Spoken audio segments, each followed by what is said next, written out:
On va commencer avec un talk que personnellement j'attends avec impatience parce que justement je me pose plein de questions sur l'autoscaling dans Kubernetes, l'horizontal, le vertical, le diagonal. Non, celui-là il n'existe pas. Donc Nicolas Vermandé va nous parler de tout ça. Il m'a dit que je ne le cherchais pas sur les réseaux sociaux, sauf sur Strava. Et donc j'ai découvert que c'était un réseau social pour les gens qui faisaient du sport. Je vais essayer d'y penser entre un truc dans le fait divers et un autre sur Instagram. J'irai courir un petit peu. Voilà, okay, Nicolas, vas-y. Allez, donc on a 45 minutes. Moi c'est Nico, merci de venir à cette session. J'ai plus trop l'habitude de faire des talks en français, donc je risque un petit peu de faire mon Jean-Claude Van Damme. Donc je tiens à m'excuser pour ça. En plus je viens de Lorraine, donc si on mixe l'accent lorrain avec Jean-Claude Van Damme, je sais pas trop ce que ça va donner. Enfin bref, aujourd'hui le but ça va être de regarder un petit peu tout ce qui se fait au niveau autoscaling dans Kubernetes. Donc on va voir, on est sur le bon slide. Il y a beaucoup d'écrans à gérer, donc je ne sais pas trop ce que ça va donner. Donc on va parler de VPA, HPA, KEDA. 3 autoscalers. Dans l'absolu, 3 bonnes intentions, mais sans vraiment de coordination. Donc d'un côté, on a VPA qui veut optimiser vos ressources, mais son histogramme, donc tout le monde sait ce que c'est un histogramme, un petit peu cours de statistique. On va faire un peu de maths, on va parler de régression linéaire, de calcul de pente. Ma fille a 13 ans et c'est à peu près ce qu'ils font. AX plus B, c'est pas la dérivée. Bon, ça devrait aller normalement, pas trop compliqué. Voilà, donc l'histogramme au niveau de VPA est assez pollué dès qu'on va essayer de mettre du HPA en même temps sur les métriques. Donc on va aller un petit peu dans les détails. HPA, lui, son rôle, ça va être d'ajuster les réplicas, mais il réagit par défaut sur du CPU moyen. Donc typiquement, toujours avec 30 secondes de retard. Donc on va aussi un petit peu analyser quelles sont les métriques, on va dire, de type leading versus lagging. Voilà, je commence avec l'anglais. En fait, voilà, comment analyser les causes contre les symptômes. Donc on va un petit peu voir le genre de métriques de base, un peu plus avancées. Et on va aussi parler de KEDA. Donc ça, c'est plus tout ce qui est event-driven. On va parler de Prometheus, Prometheus Adapter, donc les métriques avancées, les métriques basiques. Et donc oui, pour KEDA, je vais en parler un peu plus, mais on verra que c'est aussi KEDA pilote HPA, mais de façon automatique. Et donc forcément, si on a HPA d'un côté et KEDA de l'autre sur les mêmes métriques, pour le même workload, enfin pas pour les mêmes métriques, mais pour le même workload, on va avoir un problème parce qu'on a 2 HPA quelque part. Donc on va aussi parler de ça. Mais fondamentalement, le problème, ce n'est pas forcément les outils, c'est qu'on leur donne des métriques qui ont un train de retard, comme l'utilisation CPU, mémoire. On va parler aussi de NATS à travers une application qu'on va essayer de casser, un générateur de mimes. Donc ça devrait être un petit peu la partie interactive. Il y a quand même pas mal de monde parce que je m'étais dit, allez, si on réussit à scaler l'application juste en créant les mimes ici, je paye ma tournée ce soir. Mais si tout le monde le fait en même temps, ça risque de me ruiner. Donc on va quand même essayer de le faire. Voilà. Et on va parler aussi du kernel Linux, de throttling, voilà, un petit peu, encore une fois, ça fait partie des métriques un petit peu leading. Voilà. On va commencer donc par une démo, je ne vais pas la faire live celle-ci par rapport au conflit, donc on va casser le cluster, en gros ce qu'il ne faut pas faire, où on va mettre HPA, VPA et KEDA en conflit. On va donc analyser pourquoi le CPU et la mémoire sont des métriques insuffisantes. Ensuite, quelles métriques regarder à la place? On va voir l'implémentation concrète avec une autre démo, mais avec la bonne configuration. On fera un peu de live où je vais vous montrer la config et un peu de vidéo parce qu'au final, je me suis rendu compte que si je faisais 5000 requests sur mon front-end et j'utilise une inference Hugging Face avec leur inference provider, j'en avais pour $20 pour chaque démo. Donc je me suis dit, je vais l'enregistrer avant de me ruiner. Donc l'implémentation, et après on verra les limites, perspectives, qu'est-ce qu'on peut faire et qu'est-ce qui se fait pour pallier à ça. Voilà. OK. Donc, en théorie, HPA, VPA, encore une fois, ça peut paraître propre. HPA, scale horizontal, VPA scale vertical, KEDA basé sur les events. Donc ça peut paraître optimal. Donc à la fondation de tout ça, qu'est-ce qu'on a? On part de cAdvisor. Tout le monde est familier with cAdvisor. Donc cAdvisor, c'est Intri depuis pas mal de temps dans Kubelet, dans le même code base. Donc le rôle de cAdvisor, c'est de collecter les métriques container toutes les 10-15 secondes, typiquement CPU, mémoire, mais aussi le throttling, en français, le throttling, je sais pas, le bridage CPU, enfin je sais pas trop comment traduire, les entrées-sorties, bref, bon, quasiment tout. Ensuite, on a le metric server qu'on installe à la main, ou typiquement si vous avez une offre managée, Google, etc., GKE ou IKS, le metric server sera installé par défaut, et lui, il vient collecter les métriques en HTTP sur Kubelet toutes les 60 secondes. Mais lui, par contre, il expose que le CPU et la mémoire de base. Il ne stocke rien. Hein, donc, ce n'est pas un espace de stockage. Pour ça, il faudrait du Prometheus. Hein. Donc, par exemple, le throttling n'est pas dedans. Donc, encore une fois, il faut Prometheus pour ça. Et il y a un petit truc subtil aussi, c'est que HPA, on va voir que sa loupe de synchronisation, c'est toutes les 15 secondes. Donc, le poll, toutes les 15 secondes. Mais HPA, donc lui, par défaut, il va utiliser le metric server, qui ne rafraîchit que toutes les 60 secondes.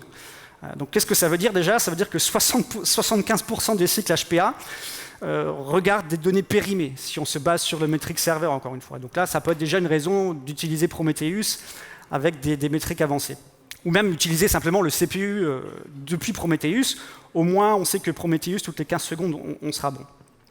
Et donc, si on ajoute à HPA la stabilization window, donc ça va être le laps de temps pour lequel HPA va regarder l'ensemble des samples. Si c'est du scale-up, on va prendre le minimum de ça. Si c'est du scale-down, on va prendre le maximum.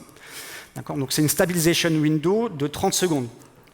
Donc en fait, si on prend par défaut configurable, on va quelque part stabiliser des données déjà vieilles de 60 secondes. Donc quelque part, on ajoute des absurdités les unes au-dessus des autres.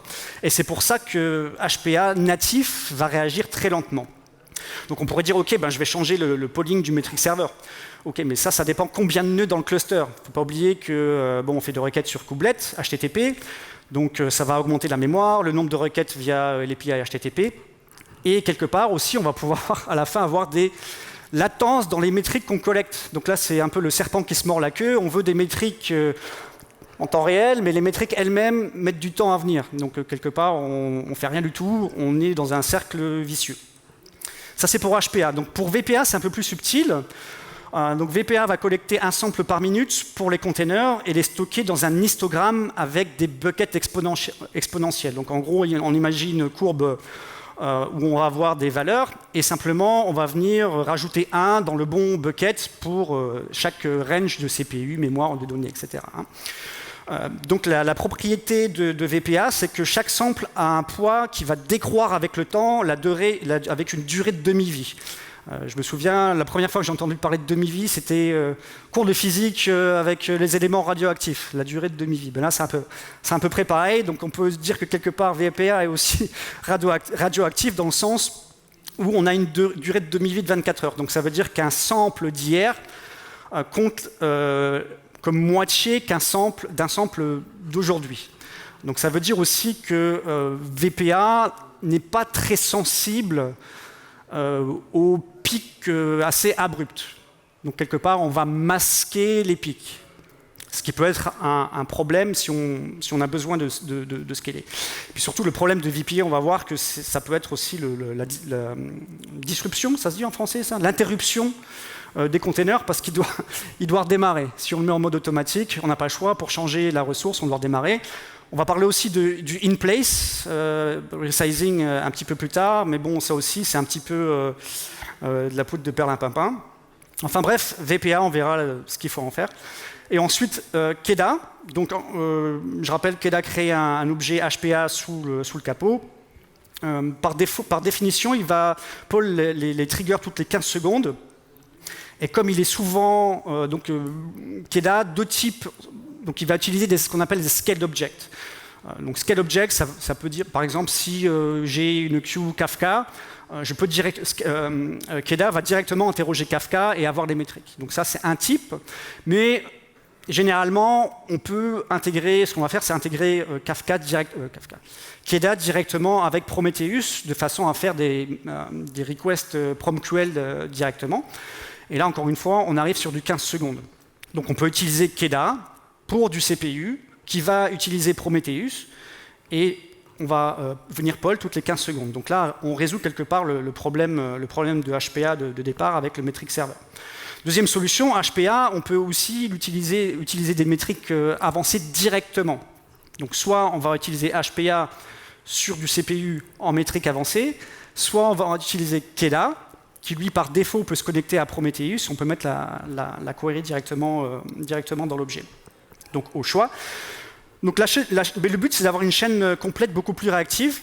Donc 30 secondes d'un côté contre en gros 75 secondes pour HPA natif sur CPU. Mais le problème, effectivement, c'est qu'on ne peut pas avoir Keda pour du CPU avec HPA sur du CPU sur le même workload, parce qu'on se retrouvait, encore une fois, avec deux HPA, un managé à la main, l'autre managé par Keda. Donc ça, encore une fois, une chose à ne pas faire. Voilà, donc en production, ce qu'on va faire, c'est on va donc ne pas scaler sur les mêmes métriques.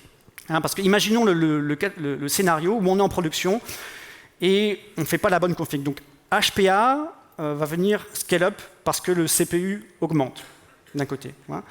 Donc si le CPU augmente, on augmente le nombre de pods, donc la charge diminue. Donc VPA par pod. Hein. Donc VPA en profite pour redimensionner de façon inférieure pour les mêmes raisons. Et donc en même temps faire redémarrer les pods avec une charge CPU, une configuration CPU moindre avec une limite moindre. Donc deux effets. Donc ça veut dire si la limite diminue et quelque part je vais avoir un autre pic, HPA va prendre ça comme de la charge. Donc il va continuer à augmenter le nombre de pods, mais de l'autre côté on va éventuellement, encore une fois, VPA va diminuer la requête et la limite, ça devient un cercle vicieux, on redémarre. Si on a une file d'attente, par exemple, type Kafka ou NATS, etc., on démarre, donc on va accumuler du backlog. Donc Keda, qu'est-ce qu'il va faire? Il va scaler en fonction du backlog, donc aussi augmenter le nombre de pods. Enfin bon, voilà. Donc on arrive dans un cercle vicieux, donc surtout pas faire sur les mêmes métriques ou sur les mêmes pods. Donc ça, c'est un classique. Je ne sais pas si certains d'entre vous ont déjà testé ce genre de choses.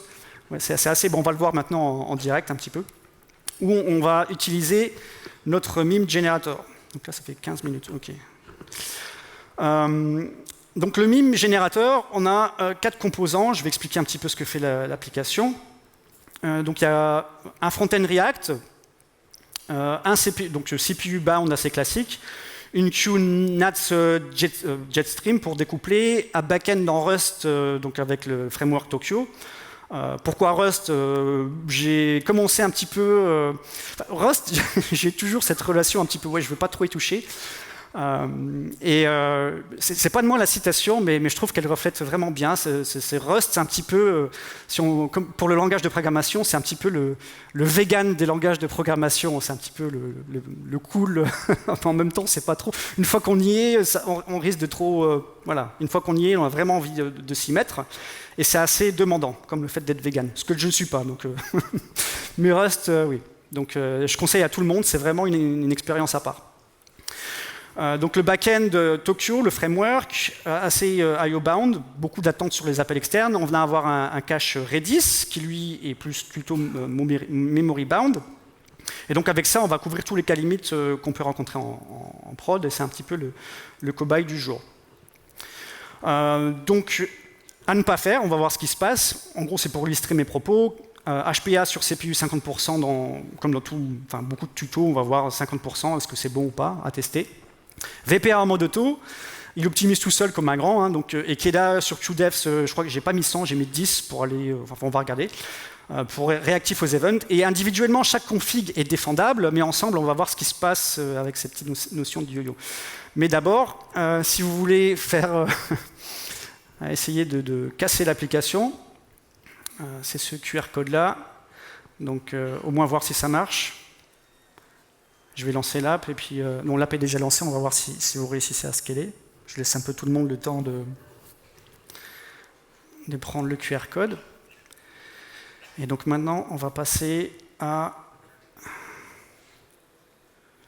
Ok, alors j'ai mon... Oh purée. Alors, je passe ça là. Tac.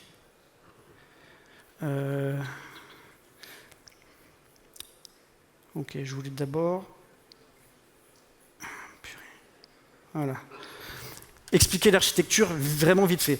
Donc on a notre front-end. Le front-end, donc quand vous faites votre requête de MIME, il va l'envoyer à NATS via WebSocket. Parce que simplement, on ne peut pas envoyer du front-end directement en utilisant le protocole NATS. Donc on passe par un proxy WebSocket. On envoie ça à NATS sur une file. NATS envoie ça au back-end. Le back-end fait une request sur Hugging Face en inference. On peut mettre les images dans le cache. Une fois que l'image est renvoyée sur le back-end, on la publie en réponse dans NATS et le front-end, la réponse en mode pub/sub, vient pull la réponse et on affiche le MIME. Donc si maintenant on va... Donc si je veux mon browser comme ça, échappe, on arrive sur ici, MIME Generator, tac. Juste voir si ça marche, normalement, hop, tac. Voilà, on a Trump en bikini sur la plage. Alors, est-ce que ça scale ou pas?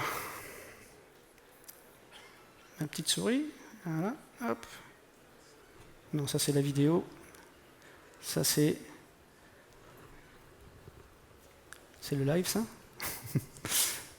Ouais, ça a l'air. Donc non.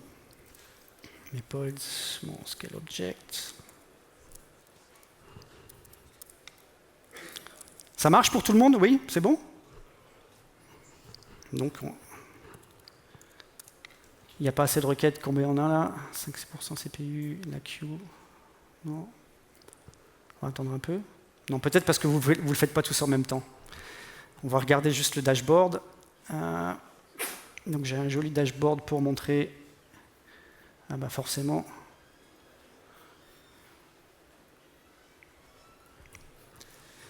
Ok, alors, tac. On va SVC. On a notre... on va aller sur monitoring. Tac.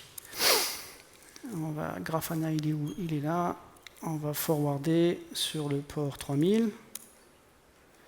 Ok. On va repasser ici. Voilà. Donc ici, on a toujours un pour le back-end, un pour le front-end, la queue de 74. Ici, qu'est-ce qu'on a? Donc on a le backlog de 74 en scaling desired versus actuel, non. Donc pour l'instant on ne scale pas. On estime qu'on a qu'un seul ça suffit pour gérer la charge. Ici on est à... Je vois pas.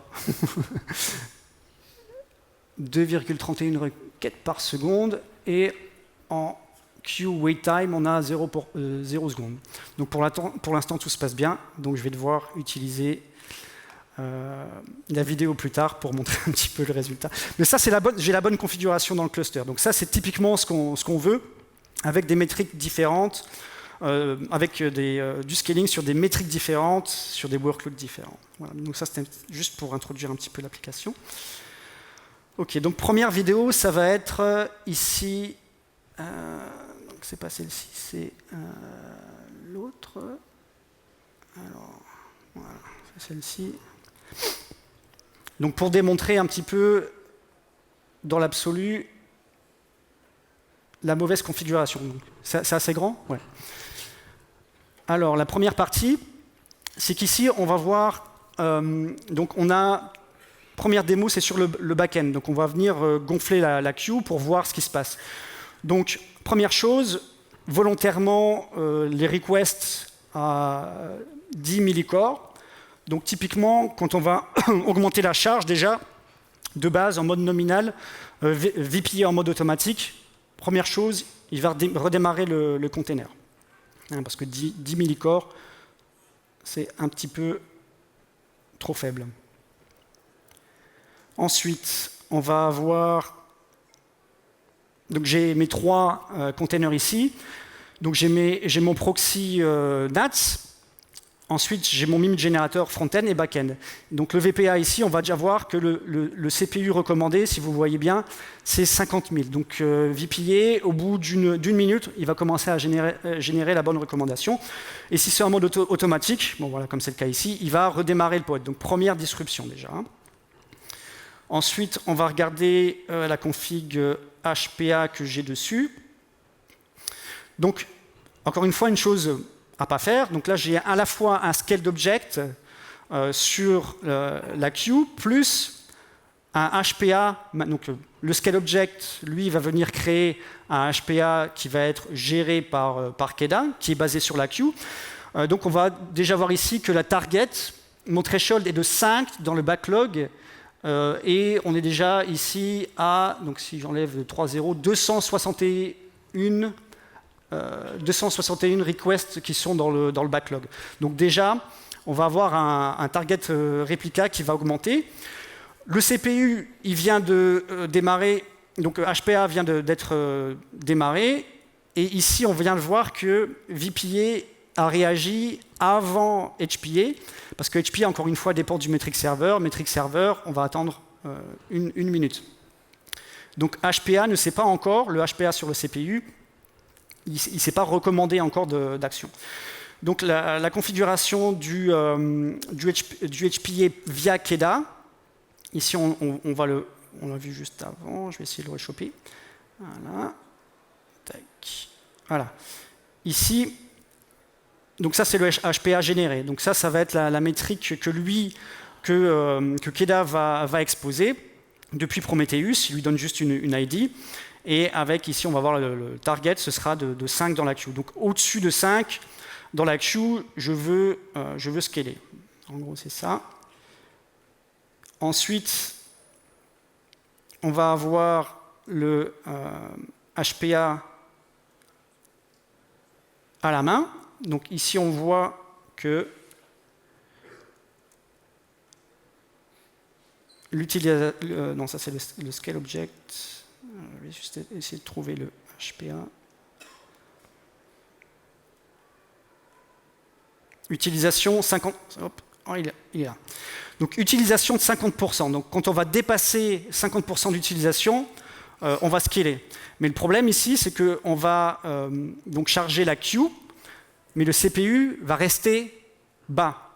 Donc quand KEDA va essayer de scaler pour satisfaire donc la charge totale dans la queue, HPA manuel, qu'est-ce qu'il va faire? Il va se dire, OK, bah, moi, mon CPU n'est pas chargé, donc si j'ai 20 pods pour répondre à mon backlog, bah, moi, ce n'est pas ça que je monitore juste le CPU. Le CPU reste autour de 0%, donc je vais vouloir scale down. Donc on va voir ce système de yo-yo. KEDA veut scaler pour réussir à vider la queue, et quelque part, donc, le HPA manuel va scale down, parce que lui, il se dit, bah, il n'y a pas de raison, mon CPU reste à 0%. Et donc, ici, c'est ce qu'on va voir sur le Grafana. Donc, on va voir le nombre. Ici, c'est le nombre de réplicas. Donc, on monte à 20. On voit que le total backlog va continuer à augmenter. Donc, on est à plus de 1000, avec un 99 percentile de 10 secondes. Donc, ça veut dire que 90% des requêtes, enfin, dans 90% du temps, les requêtes sont inférieures à cette valeur. Ça veut dire que 10% des requêtes sont supérieures à 10 secondes de latence, ce qui est quand même pas mal. Hein. Mais on va voir ici que le CPU reste à 1%. Donc, on va voir que le KEDA desired, on est à 20, et le HPA desired, on est à 10. Et quelque part, là, les deux continuent à se battre d'un côté. Donc, on est passé de 20 à 10. Et des fois, en fait, ça va tellement vite que KEDA démarre des pods, voilà, et derrière, HPA les kill directement. Donc en fait, on va avoir le backlog qui continue de se remplir, mais le nombre de pods, des fois il diminue, des fois il monte, des fois il diminue, des fois il monte, et c'est assez aléatoire en fait. Donc si vous voyez ça, c'est que peut-être il y a du KEDA, et là c'est juste KEDA et HPA en même temps, et VPA qui redémarre, mais VPA redémarre uniquement au début, vu que la charge CPU n'a pas trop changé. Donc on démarre une fois au début, puis après ça reste stable. Mais ici on va voir qu'au final, le total backlog, voilà, il va jamais se vider comme il doit se vider. Donc avec les réplicas qui font du yo-yo jusqu'à la fin. Voilà. Donc ça c'était pour la première démo. Donc configuration à ne pas utiliser. Donc maintenant j'essaie de revenir vers mes slides qui sont...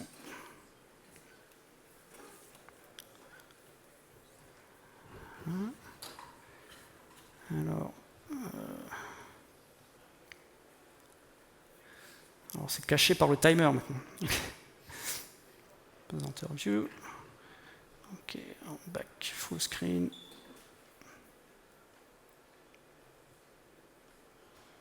Ok.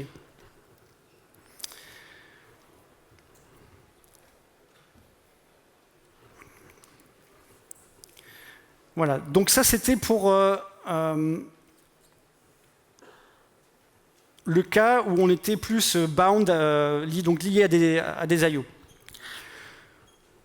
Donc là on a vu que HPA et KEDA se battent parce que le CPU ne reflète pas vraiment la charge.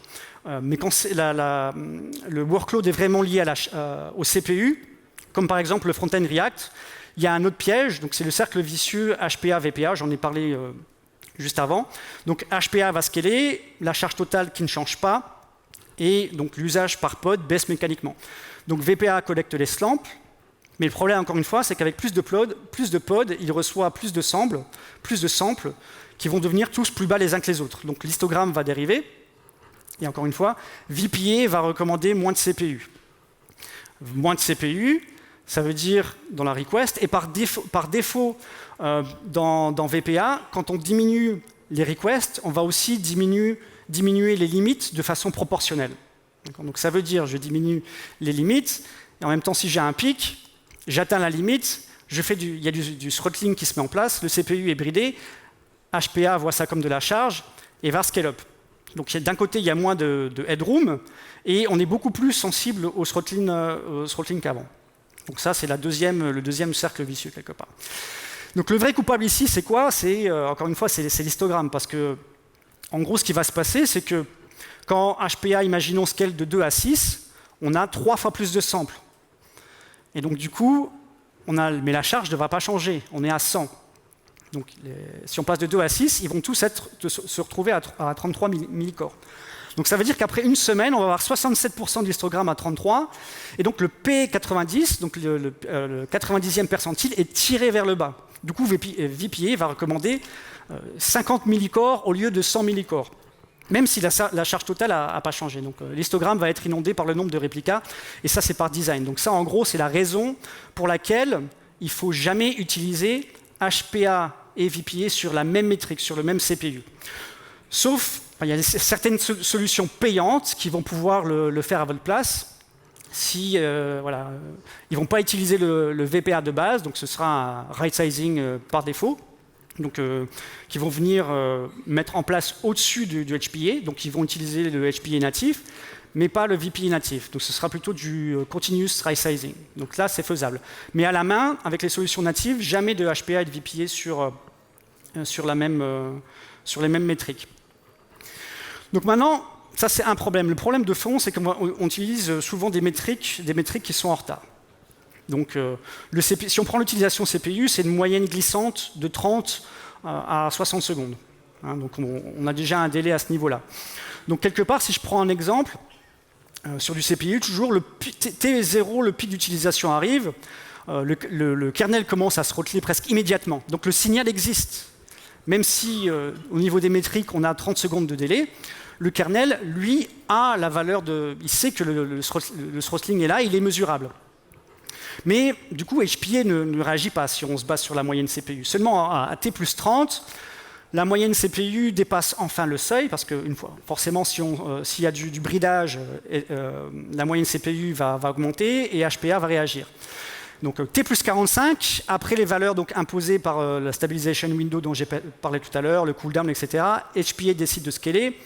À 1 minute, les pods sont prêts. Donc ça veut dire qu'en gros, on va se retrouver à 1 minute de délai, alors qu'à T plus 5, on avait déjà la métrique pour pouvoir scaler. Donc ça veut dire que si on multiplie par le nombre de pods, le nombre de clusters, le nombre d'applications, quelque part, ça impacte beaucoup l'expérience utilisateur. Et comme on sait, chaque seconde de perdu, c'est aussi de l'argent en moins. Et un utilisateur qui n'est pas content, il va partir de votre application. Donc pour ça, qu'est-ce qu'on peut faire? Donc regarder un petit peu ce que j'appelle leading versus lagging, comment adresser les causes plutôt que les symptômes. Donc leading, ça a cette notion de temps réel. Mais il y a un petit peu de nuance. Donc ici, ça va être l'idée de mesurer le CPU throttling. Donc ça, c'est vraiment du temps réel où le kernel nous dit quand le pod est bridé en live. Tout ce qui est QDEFs et growth rate, donc le taux d'augmentation du backlog de KEDA, de NATS dans notre cas, c'est un peu plus nuancé.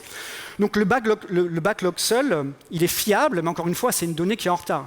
Voilà, si j'ai 100 messages dans ma queue, je le sais, au moment où je le sais, c'est déjà trop tard et les messages sont là. Donc on peut aussi essayer de mesurer le taux de croissance. Donc le taux de croissance, c'est réactif, mais assez bruité. Bruité parce que, par exemple, un burst de 50 messages en 2 secondes, ça peut ressembler à une explosion, mais si 3 secondes plus tard, c'est déjà consommé, c'était juste du bruit, j'ai pas besoin de scaler. Donc la bonne réponse, quelque part, c'est de combiner les deux. Backlog plus tendance, on verra aussi que par défaut, Prometheus, un petit peu plus tard, on a aussi cette capacité de pouvoir prévoir, sans utiliser de machine learning, juste avec une régression linéaire, pouvoir le faire. Et enfin, on peut aussi utiliser le P99 de latence. Donc la latence, c'est toujours un petit peu délicat, mais en gros, l'idée, c'est la moyenne, c'est la somme divisée par le nombre. Donc le percentile 99, c'est la valeur pour laquelle 99% des requêtes sont plus rapides. Donc si par exemple, vous avez 98 requêtes à 100 millisecondes, donc 2 requêtes à 10 secondes, la moyenne va être 300 millisecondes. Tout va bien. Par contre, le P99, lui, sera à 10 secondes. Donc là, on va pouvoir exposer les problèmes. Le problème est visible. Donc, mais P99, ce n'est pas temps réel. C'est juste que ça peut exposer les pics d'utilisation beaucoup plus que la moyenne. Voilà. Remarquez, depuis le début, je n'ai pas parlé de mémoire. Pourquoi? Parce que la mémoire, ce n'est pas vraiment une ressource compressible. Soit on l'a, soit on l'a pas. On est au MKIL. Donc la mémoire, alors, après, c'est ma recommandation. On ne scale pas sur la mémoire, on va plutôt essayer de la sizer correctement. Donc c'est un petit peu ça l'idée. Donc quelque part, les signaux à écouter. Donc ça, c'est encore une fois des maths, mais dans Prometheus, la métrique de throttling est directement, vous pouvez directement faire une requête dessus. On va dire, voilà. Donc pour savoir c'est quoi le throttling, quelque part, c'est Linux applique des limites CPU donc via un budget, donc ce qu'on appelle le quota, sur des fenêtres de 100 millisecondes. Donc à chaque fenêtre, le conteneur va recevoir le quota basé sur sa limite. Donc on imagine 500 millicores, ça donne 50 millisecondes de CPU toutes les 100 millisecondes. Donc si le conteneur consomme tout son quota avant la fin, il va être mis en pause jusqu'à la prochaine fenêtre. Et donc là, encore une fois, les petits malins qui veulent me poser... mais mon application est multi-threadée, multi-core. Le quota global est par conteneur, pas par core. Donc on peut imaginer un burst sur 4 cores va consommer 4 fois plus vite. Donc ça veut dire que 4 threads à 100% pendant, par exemple, 12 millisecondes et demi. Donc 4 threads à 100% pendant 12 millisecondes et demi. 50 millisecondes sont épuisés. Donc, c'est du throttling quelque part pendant 87 millisecondes. Donc, si vous avez une application multithreadée, elle va consommer son quota sur 4 threads 4 fois plus vite. Donc, même si l'application est bien sizée, au niveau des requêtes. Si votre dev dit, voilà, si vous avez votre application multicore, multithread, il faut faire attention à ça et évaluer la requête correctement. Donc, CAdvisor expose ses compteurs via Prometheus directement. Et en gros, on va se retrouver sur plus 5, 5% c'est OK, entre 5 et 10% à surveiller. Si vous êtes au-dessus de 10%, il va falloir scaler directement. Donc là, je parlais tout à l'heure du backlog, ce que j'ai monitoré juste avant. Là, ce qu'on peut faire, c'est rajouter la variation. Donc la variation, c'est simplement, vous avez de la fonction de régression linéaire dans Prometheus. Donc c'est quoi une régression linéaire? Donc imagine tous les samples que Prometheus va collecter. En gros, on va essayer de tracer une droite et chaque point va essayer de tirer la droite vers lui. Donc une droite moyenne pour avoir la plus petite distance entre tous les points. Et donc quelque part, encore une fois, cours de 4e, donc régression linéaire, y égale à x plus b. Donc on va mesurer quoi pour avoir la tendance? Donc c'est la pente, donc c'est la dérivée. Donc ax plus b, la dérivée, c'est a. Donc en gros, a, ça va être la variation instantanée. On va la mesurer sur un certain nombre de temps. Donc ça peut être 1 minute ou 2 minutes. Mais là, encore une fois, l'idée, donc ici c'est la dérivée sur 2 minutes. Par exemple, on va la mettre à 2. Donc si c'est supérieur à 2, mais aussi que le backlog est supérieur à 10. Donc on va pouvoir cumuler ces deux métriques pour avoir, dans le premier cas de figure, si le backlog augmente trop vite, plus vite que ce que la variation peut détecter. Donc là, c'est le backlog qui va prendre le dessus et le nombre de réplicas qui va être appliqué. Si c'est la variation qui prend le dessus, donc en fait, Keda, lui, il va regarder. On peut lui donner plusieurs triggers. Et à chaque fois, donc, il va checker les triggers, il va prendre le nombre maximum de réplicas par trigger. Donc si le backlog dit « je veux 20 réplicas » et, je ne sais pas, la tendance, donc la variation, on va dire « je veux 30 », donc on va prendre 30. Hein, donc ça, c'est un check qui est fait toutes les 15 secondes. Et enfin, donc, derrière, il y a d'autres métriques à mesurer, mais on ne va pas vouloir forcément scaler dessus. C'est plus d'un point de vue santé. Savoir si notre application se comporte correctement.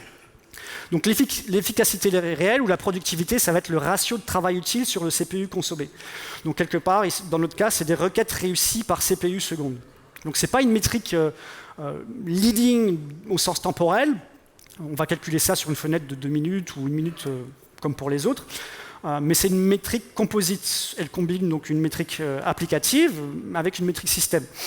Donc on peut imaginer si on a un pod qui fait 100 requêtes par seconde sur 0,5 CPU, donc on divise 1 par 0,5, ça fait 200 requêtes par CPU seconde. Donc si on scale à 2 pods, donc on imagine que chaque pod fait 50 requests, ce coup-ci à 0,25, donc 50 divisé par 0,25, on arrive toujours à 200. Donc là on est bon, 200 avant, 200 après.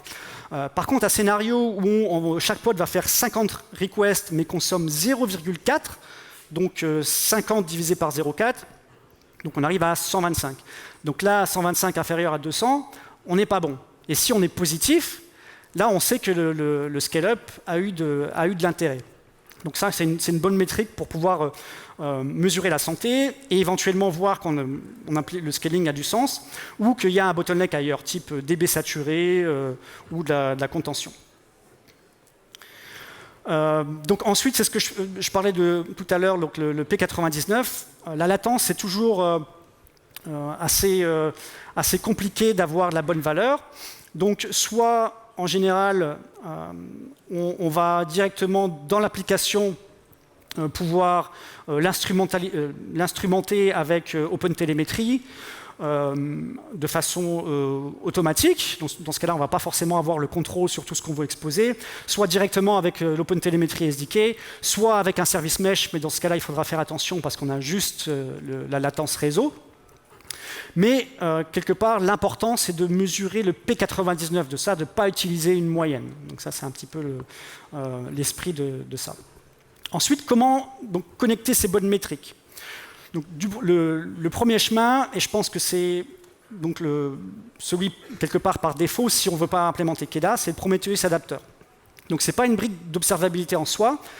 L'adapteur, c'est juste un adaptateur pour l'autoscaling. Donc c'est un composant de compatibilité il existe juste pour permettre à HPA de consommer les métriques de Prometheus. Voilà, c'est juste pour ça.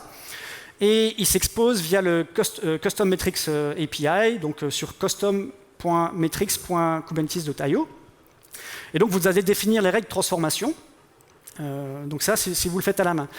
Le deuxième chemin, KEDA, soit vous utilisez le ScaleObject par défaut, donc dans ce cas-là, le ScaleObject et KEDA va venir interroger par exemple directement Kafka, NATS, etc. Ou va pouvoir venir scraper Prometheus directement. Donc vous n'avez pas besoin de il n'y a pas besoin de Prometheus Adapter. Et KEDA lui-même, quand vous l'installez, il va venir exposer l'external Custom API. Donc ça veut dire que si vous avez KEDA et Prometheus, il faut faire attention, Prometheus en custom, ça marche, custom metric API, mais external metric API, si vous avez KEDA, c'est KEDA pour ça. Donc si vous avez KEDA et Prometheus uniquement en custom, pas en external. Donc chacun sépare avec sa part de responsabilité. Donc au niveau de l'implémentation, voilà les règles d'or. Donc trois choses. Donc d'abord, un seul contrôleur par dimension. HPA gère les réplicas, le scaling horizontal. Deuxième règle, séparation des métriques. HPA scanne sur les leading métriques, le throttling, le queue, le latency. VPA calcule le sizing, mais sur l'usage historique. Mode manuel ou initial. On ne veut pas que VPA redémarre nos workloads. Et la troisième règle, donc KEDA pour la gestion des événements. Donc typiquement, si vous avez SQS, des fils Kafka, Webhooks, ce genre de choses, ça va être KEDA. Et donc si on applique ces règles-là, 90% du temps, ce sera bon. Donc quelques exemples vite fait. Donc ici, on a update off, très important, pour VPA, ou mode initial. Donc initial, c'est uniquement la création du pod. Scaler sur le bon signal. Donc ici, j'ai un exemple de HPA, mais sur ma souris. Ici, on va voir type pod sur le CPU throttle. Donc là, on n'est plus sur le metric server. Hein, même si CAdvisor, vous vous rappelez, CAdvisor a la métrique, mais metric server ne l'expose pas. Donc on passe à travers Prometheus. Donc ça, c'est le nom de ma métrique custom Prometheus. Et je peux mettre 0.05. Ici, c'est 5% de throttling maximum. KEDA avec le trigger composite. Donc là, c'est la version un peu plus compliquée. Il faut gérer la stabilization window. Donc en général, 10 fois quand on descend par rapport à quand on monte. Donc là, encore une fois, vous vous rappelez, stabilization window, c'est le temps où KEDA va regarder tous les samples. Pour le scale-up, il va prendre le plus bas.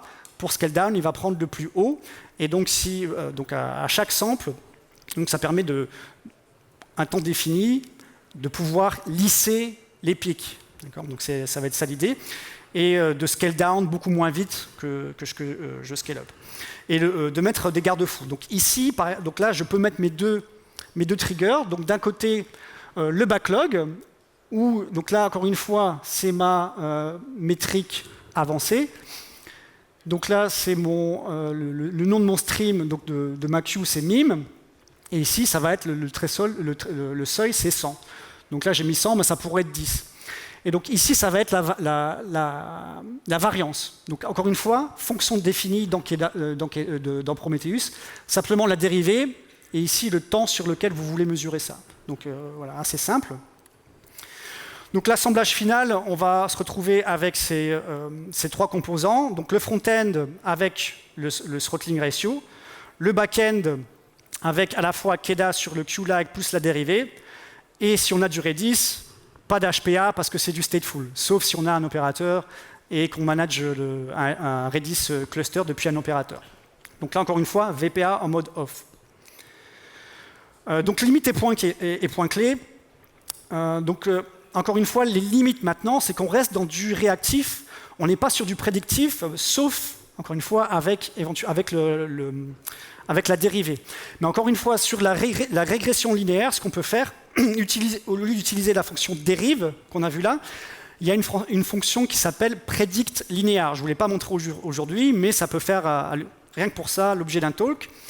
Et l'idée, ça va être d'établir la même droite qu'avant, en régression linéaire, mais au lieu de mesurer la pente, on va essayer de se projeter dans l'avenir et dire à t plus 2, de combien va être mon backlog. Et ça, c'est une mesure que je peux rajouter dans mon trigger KEDA. Donc ça, c'est une solution. Et bien sûr, il faut aussi mettre un garde-fou si on utilise la tendance. Scaler seulement si à la fois on a la tendance, mais aussi le backlog qui est supérieur à un nombre défini, sinon on va avoir trop de bruit. Et enfin, il n'y a pas vraiment de coordination entre les applications. Si d'un côté le front-end scale à 20 pods et bombarde le back-end quelque part va galérer avant que ses propres autoscalers réagissent. Donc voilà, la question qu'on peut se poser, c'est que voilà, chaque autoscaler optimise localement, mais comment est-ce qu'on peut le faire sur un système global? Donc, aujourd'hui, il n'y a pas vraiment d'approche à ça. Et à la fin, comment est-ce qu'on maintient ces différents autoscalers, surtout quand les applications changent? Je suis un petit peu en retard. C'est la fin. Donc pour aller plus loin, quelques pistes pour résoudre ces problèmes. Donc, pour VPA, donc Godly Lock, solution open source. On a un beau dashboard pour les recommandations VPA en mode audit, donc manuel. Et après, vous pouvez l'appliquer en mode GitOps. Donc, vous auditez vos métriques avec Goldilocks et vous pouvez appliquer via GitOps et ensuite vous redémarrez vos workloads quand vous le voulez. Scaling prédictif, donc maintenant on a KEDA Predict Cube. Donc ça marche un petit peu comme le Linear Predict, sauf que maintenant KEDA, ils ont un service SaaS qui va utiliser du machine learning pour pouvoir prédire donc, vos valeurs pour les workloads. Donc avec une anticipation à 6 heures. Donc jamais essayé. À voir, mais bien sûr, SaaS, donc solution SaaS payante. Carpenter, mais ça, c'est plus pour scaler les nodes une fois que vous faites le scale-up sur les pods. Et enfin, les outils commerciaux. Donc, si vous avez une chose à retenir aujourd'hui, j'espère que ça a été utile. Donc, un contrôleur par dimension, HPA, KEDA, les réplicas sur le CPU. On ne fait pas de scaling sur la mémoire. VPA off pour le sizing. Du leading plutôt que du lagging. Utilisez le throttling plutôt que la moyenne CPU, ça c'est la base. Pour les queues, utilisez, si vous pouvez, donc à la fois les backlogs, mais aussi les tendances ou la prédiction linéaire. Et puis commencez simple. Throttling pour le front-end et les queues pour les workers. Voilà, donc je suis un petit peu à la bourre. Mais si vous avez des questions, vous pouvez me choper juste dans le couloir. Et voici pour le feedback. Je suis désolé, j'ai 2 minutes de retard. Mais ça va, merci.